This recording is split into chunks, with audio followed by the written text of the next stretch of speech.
He's constantly talking about truth and being able to taste it and get just really, not fake it. And that's my favorite type of filmmaking. He just takes it further than I've really kind of ever seen anyone go in terms of ambition.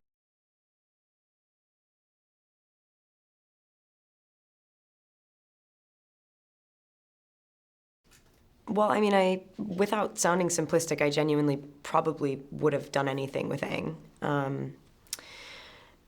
In this case, I have a sort of small period of time to represent something quite significant and really emotional and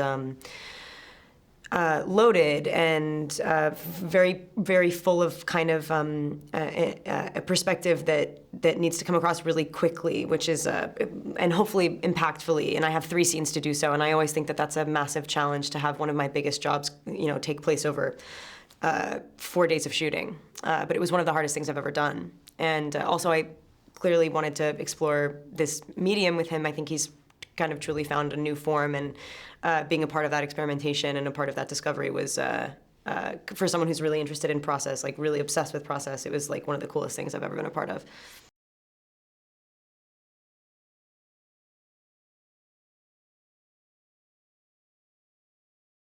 Catherine is Billy's older sister who is protective and proud of him, but encourages him to think for himself and wants to maybe not protect him too much, but just make sure that he can sort of own and understand what he's doing rather than being sort of consumed by it.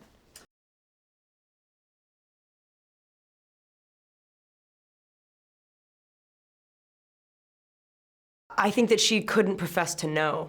I think that what changes in him is so remote to anybody who hasn't been through that, and she sees that remoteness in someone that she used to hold so close. And when you have such a close relationship with a family member, especially a sibling, and you suddenly don't understand the most primary part of them, and they don't necessarily understand it themselves either, it's a really, really shocking and scary thing to be witness to, and it's kind of gutting.